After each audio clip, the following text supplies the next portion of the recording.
Hey, welcome back. Tonight I'm bringing you two haunting Reddit threads that honestly kept me up. You know what to do. Like, sub, and let's go.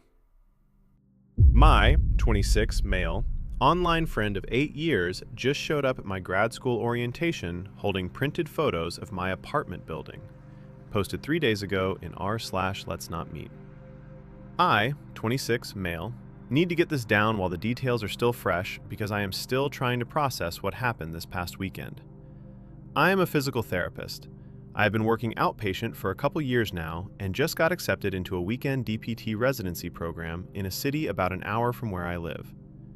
I live alone in my condo with my dog, a lab mix named Otis, and honestly, my life has been pretty quiet and routine. That is what makes all of this so hard to wrap my head around. For the past 8 years, I have had this online friend. His handle was Dec_Wav, and I knew him as Declan. We met on a pretty niche music production forum back when I was 18 and just messing around with sample packs in my dorm room. We clicked immediately. Over 8 years, we talked about everything: production techniques, career stress, family stuff. When my younger sister Margot went through a rough patch in college, I vented to Declan about it at 2 in the morning and he talked me through it. He knew about my coworker Terrence, my dog, my job, all of it. But here's the thing, we never video called. Not once. Never met in person. I was always a little privacy conscious online, so I never shared my exact address. Just my city and state. That felt like enough. Last Saturday was the orientation mixer for my residency program. I was standing near the drink table when this guy walked straight up to me, said my name like we had known each other for years, and pressed a manila envelope into my hands. He said he had been meaning to drop these off for months. I opened it. Inside were printed street-level photos of my condo building. At least 10 of them, taken from different angles. Some had bare trees in the background. Some had green leaves. One had snow on the ground. The last photo was Otis sitting in my living room window, the window I only started leaving cracked open maybe 3 weeks ago. I looked up and the guy was smiling at me like he had just handed me a birthday gift. He said, "It is me, Dec." My stomach dropped straight through the floor. 8 years of friendship and this person knew exactly where I lived. He had known for a long time, and he had been coming back. The photos spanned seasons. He had never stopped watching. Nolan kept talking, but his hands would not stop shaking. I stood there, holding that envelope, and every instinct I had was screaming at me to walk out. But I was in a room full of people I was going to be spending every weekend with for the next year. Future colleagues, supervisors, program directors. I could not just bolt. So I smiled and told Declan it was great to finally meet him, and excused myself to the bathroom. I locked the stall door and spread the photos out on my knees. I counted 12. 12 printed photos of my condo building. Some were clearly taken from across the street, eye level, like someone standing on the sidewalk. Others had that lower angle you get from a car window. The trees told the whole story. Bare branches, full green canopy, one with snow piled on the curb. He had been coming to my building for at least a year, maybe longer. I took a picture of the photos fanned out and texted it to my sister Margot. Her response was immediate. "Leave now. Do not go back out there. Call me when you are in your car." I texted Terrence too. He said, "Do not confront this guy alone. Just get through the event and get out." I went back to the mixer. Declan was chatting with a group near the window like he belonged there. I walked up and tried to keep it casual. I asked him how he figured out where I lived. He barely blinked. He said I had mentioned a coffee shop once that was near a specific park, and he just kind of narrowed it down from there. I do not remember ever mentioning a coffee shop. I asked him which residency track he was in, and he said orthopedic, which sounded right, and for a second I almost let myself believe this was just an awkward friend who did not understand boundaries. But the photos kept pulling me back. Snow on the ground in one, Otis in the window in the last one. 3 weeks. He was there 3 weeks ago. I left the mixer as soon as I could without it looking strange. The drive home took an hour, and I checked my rear-view mirror more times than I looked at the road ahead of me. When I got back to the condo, I shut the living room window, the one Otis likes to sit in, and I have not opened it since. He wanted to believe it was nothing. The envelope said otherwise. The name Declan did not exist anywhere it should have. The next few days were rough. I sat up every night, scrolling through 8 years of DMs with Declan on the forum, reading every single message I ever sent him, looking for the slip. The moment I accidentally gave away my street name or my condo complex or even my neighborhood, I never did. I went through hundreds of messages. I mentioned my city. I mentioned my state. That was it. So how did he find my building? How did he know which window was mine? I emailed the residency program coordinator on Monday. I made up a reason, said I wanted to start a study group and was trying to reach a few people from the mixer, including a guy named Declan. She got back to me that afternoon. There was no one named Declan enrolled in the program. I described him, approximate height, hair color, what he was wearing at the mixer. She said the description did not match anyone she could identify from the roster. He was not a student. He was never a student. He walked into that orientation like he belonged there, and nobody questioned it. Margot called me that night and told me I needed to file a police report. She was not asking anymore. She was telling me. I did it the next morning. The officer was professional, but I could tell he was not sure what to do with a stack of printed photos and a story about an online friend who may or may not be a real person. Terrence offered to stay at my place for a few nights, and I took him up on it. Having him and Otis there made the condo feel less like a fishbowl. I changed my deadbolt code. I locked every window. I started parking in a different spot in the garage every day just to feel like I was doing something. But the worst part was the quiet. Declan had not messaged me since the mixer. 8 years of near daily conversation, and then nothing. Sal, not sorry. 8 years and never once a video call? That alone should have been a red flag, but honestly, I get it. Some of my closest friends are people I have never seen face to face. Dog mom Chrissy, please tell me your dog is okay. The detail about the window photo with your dog sitting there made my stomach drop. Insomniac Catherine, the seasonal photos are what got me. That means this person was visiting your building multiple times over a long period. This was not impulsive. That is exactly what the officer said when I brought the envelope in. One photo had snow on the ground. Another had the trees fully green. He was coming back. I keep thinking about all the times I walked Otis past the front of the building and wondering if he was parked somewhere watching. I genuinely thought this person was my friend. Then came the part Nolan was not ready for. A few days later, Nolan posted an update. I found out who Declan actually is. I need to share what I found because it changes everything about the last 8 years of my life. After filing the police report, I started digging. Declan's account on the music forum was tied to an email address he had used since we first connected. I ran a reverse search on it. The email traced back to a deactivated social media account that belonged to someone I did not recognize at first.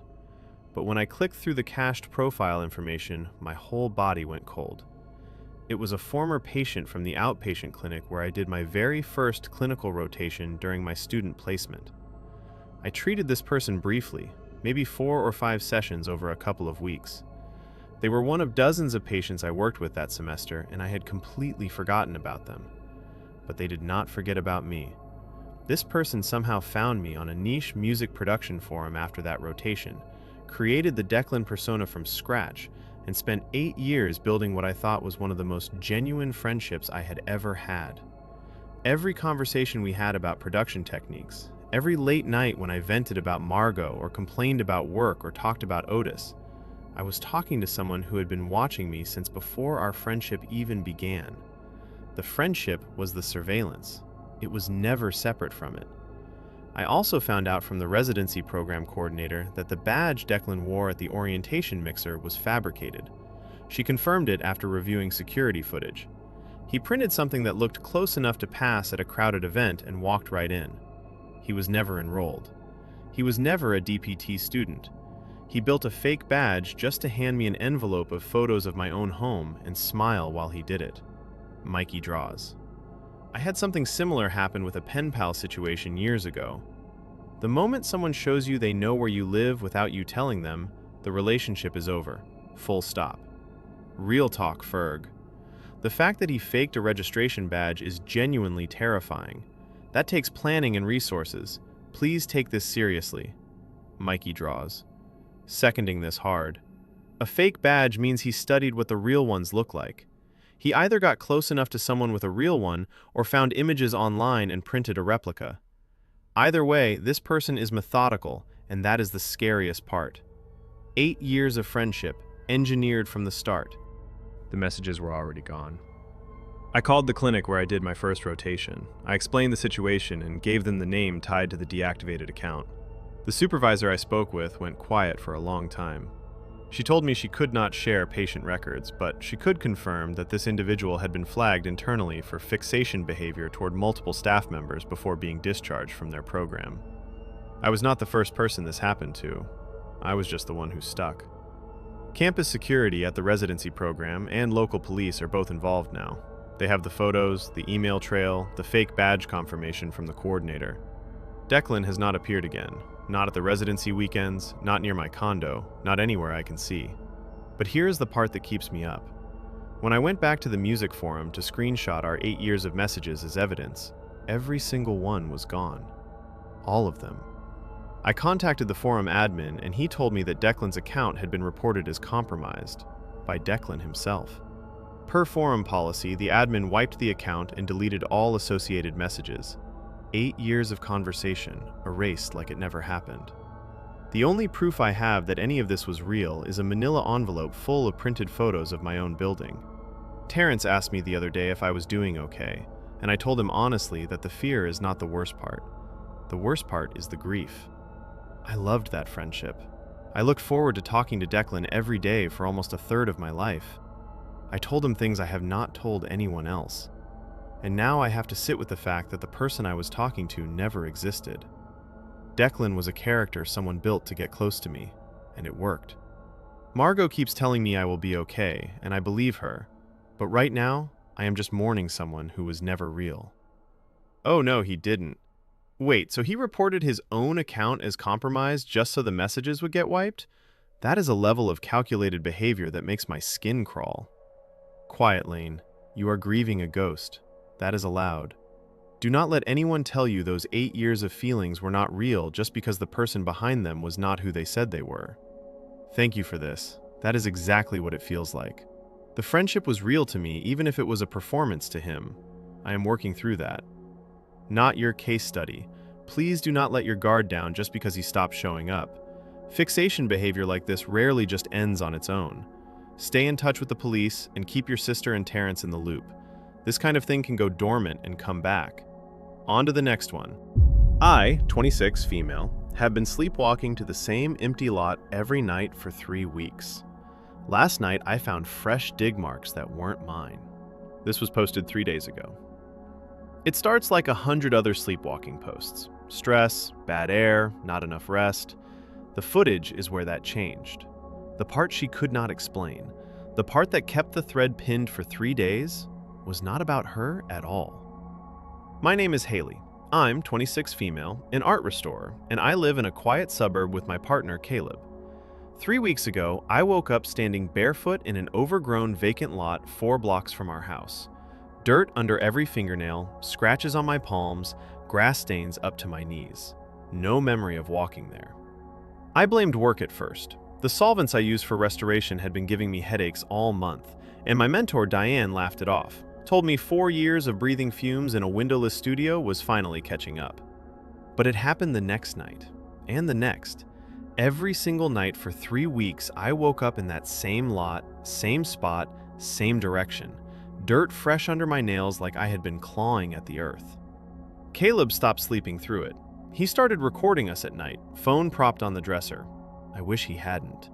The footage shows me sitting up in bed with my eyes wide open, perfectly calm. I walk through the house in total darkness without touching a wall. I unlock the front door. I walk 4 blocks barefoot down the center of the street. I watched it 3 times and did not recognize the person on screen. But then came the night I stayed in bed. Caleb confirmed it. I slept straight through, didn't move once. At 2 in the morning, through our bedroom window, the camera caught the lot. Someone was already out there, a figure with a shovel, digging in the exact spot I have been clawing at with my bare hands. The hole matched mine. On the nights I do not go, someone else does. She wasn't the only one drawn to that spot. The pattern was too clean to be coincidence, and Haley knew it. After I watched that footage, I sat on the bathroom floor for 20 minutes trying to decide if I was losing my mind. Caleb wanted to call the police. I told him no. Because what do you even say? Someone is digging in a vacant lot, and also I sleepwalk there every night and claw at the same hole with my bare hands? We would both end up on a list somewhere. I went to the lot the next morning. In daylight, it is just sad. Chain link fence with a gap wide enough to step through, waist-high weeds, broken glass along the edges. It has been empty since before we moved to the neighborhood. But the dig marks were real. Deeper than anything my fingers could manage, clean cuts in the soil, made with an actual shovel. I searched the lot's history online, pulled up county records, found nothing. No incidents, no burials, no construction. Just an empty parcel that nobody wanted. Caleb kept filming. We tracked it for another week and the pattern held perfectly. On nights I walked, no one else showed up. On nights I stayed in bed, the figure appeared. Like we were taking shifts. I finally told Diane at work. She listened without laughing, which I appreciated, and told me to see a sleep specialist. I did. The doctor ran tests, asked questions, gave me a diagnosis of non-specific parasomnia and a prescription I never filled. I had been avoiding telling my family, especially my younger sister Nora, because she worries about everything and I did not want to become another thing on her list. Then Nora called me on a Tuesday evening, completely out of nowhere. Her voice sounded thin, almost careful, like she was testing whether she should be saying what she was about to say. She asked me if I had been having strange dreams about an empty field. She described tall grass, nighttime, the feeling of needing to dig. I could not answer her for a long time. Nora had never been to that suburb. The call from Nora changed everything. Nora told me she has been having the same dream since she was a little girl. Standing in tall grass at night, alone, her hands in the dirt, pulling at the ground because something underneath needed her to. She said she never told anyone because it felt private, not frightening, almost sacred, like a secret that belonged only to her. I asked her to describe what the lot looked like. She described the chain link fence, the gap on the south side, the way the weeds grow tallest in the center where the soil dips. She described my lot. Nora lives 3 hours away. She has never visited this neighborhood. When I told Caleb, he went quiet in a way I had never seen before. Not angry quiet, afraid quiet. That night I went back to the lot on purpose, awake with a flashlight. The hole was deeper. Someone had been there since my last episode. I crouched at the edge and pointed the light down and saw two kinds of marks in the compacted earth. Clean shovel cuts alongside rough scratches that looked exactly like fingernails dragged through clay. I kept thinking about the figure on the footage, wondering if it could be someone who knew us, someone connected to our family. I lowered myself into the hole and started digging with my hands. About 3 feet down, the soil changed. It went from loose fill to something deliberately packed, compressed in layers, the way you would seal something you meant to stay buried. I stopped. My hands were shaking so badly I could barely grip the flashlight. I climbed out and walked home. I am going to ask Nora to come see the lot in person. Whatever is down there, I do not think I am supposed to find it alone. Sunken parlor. The fact that your hands are dirty when you wake up means your body is physically laboring while you are unconscious. That is not normal sleepwalking. Please see a neurologist. Grave soil poet. I am an archaeologist, and the detail about the hole matching the shape you claw with your hands is deeply unsettling. That implies patterned behavior over multiple episodes. Your body is returning to the exact same coordinates each time. Motel static. Caleb filming you instead of waking you up and stopping you from leaving the house is a choice. I am not saying he is wrong, but I would want to know why he let you keep going. He did wake me the first few times. I would scream, not recognize him, and try to claw past him to get to the door. The third time, I scratched his face badly enough to draw blood. The doctor told him it is actually dangerous to forcibly wake a sleepwalker mid-episode, so he started following me instead to make sure I was safe. I hate that he had to make that call, but I understand why he did. Nora agreed to come that weekend. 2 days later, Haley posted the update everyone had been waiting for. My sister is sleepwalking to the lot now. Nora drove in Saturday morning. I did not even have to show her the way. She walked straight to the gap in the chain link fence and stopped. She was crying before she stepped through. She said it was exactly her dream. The tall grass, the dip in the center, the way the light from the street barely reaches the middle. She had never been within 100 miles of this place. We went back that evening with proper shovels. Caleb stood watch at the fence. About 4 feet down, my shovel hit something hard. It was a plastic container, the kind you would store documents in, sealed tight with electrical tape that had gone brittle and yellow. The lid cracked when I pried it open. Inside were drawings, children's drawings on old paper, done in crayon and colored pencil. Every single one showed the same thing: 2 girls standing side by side over an open hole in the ground, and something bright glowing inside it, gold or yellow, drawn in hard, waxy strokes. There were 7 drawings total. Every one was signed on the back in pencil with a name I recognized immediately: our mother's maiden name. Our mother died from complications shortly after Nora was born. I was not even a year old. Neither of us ever knew her. Neither of us knew she could draw. These were buried here deliberately, over 25 years ago, by a woman who never got to raise either of her daughters. I held those drawings in the dirt and felt something open in my chest, a tightness I had been carrying for as long as I could remember finally letting go. Nora held my hand so hard her knuckles went white. Nocturnal drifts. I used to sleepwalk as a kid, and I would end up in our backyard every time, but I was just standing there. The digging part is what makes this so much worse. Cold pine air. Please check if that lot has any history. Vacant lots in suburbs sometimes used to be houses that were demolished. There could be an old foundation or even a cellar under there. Grave soil. Poet. I checked the county assessor records for lots matching her general description: suburban, overgrown, residential zone. A surprising number of them are former home sites where the structure was condemned and razed. If there is a filled-in basement under that soil, it would explain why digging feels guided. The soil composition changes where the old foundation edges were. The drawings showed 2 girls. Their mother died before her second daughter was even named. The drawings should have been the end of it. We took them to our father. He lives alone about an hour north of me, same house he raised us in. I handed him the container and watched his face change. He did not ask where we found them. He sat down at the kitchen table and cried in a way I have never seen a grown man cry. Not quiet, not controlled, just open and wrecked. He told us our mother buried something in that lot before she died. She told him the ground needed to hold something of theirs, something for the girls. He said he thought it was the medication talking, or the grief of knowing she would not survive the birth. He never went looking. He never told us. Nora and I kept the drawings. That night, I slept through until morning for the first time in almost a month. No waking up in the lot, no dirt, no dreams. The next night, the same, and the next. It was like a switch had been turned off inside me. Whatever had been pulling me out of bed and down the street to that hole in the ground was satisfied. I let myself believe it was over. 4 nights later, my phone rang at 4 in the morning. It was Nora. Her voice was barely a whisper. She said she was standing in the lot. She did not remember driving to my suburb. She did not remember getting out of her car. She was barefoot in the grass, and there were fresh dig marks right next to where the container had been. Deeper ones, new ones. She said, "There is something else down there, Haley. I am getting in the grill. Throwaway.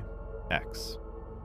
Has anyone else noticed she said the dig marks were there on nights she did not go? That means someone else knows about the spot. That is the part that should terrify you. Thanks for listening, and if you want more stories like this one, you know where to find us.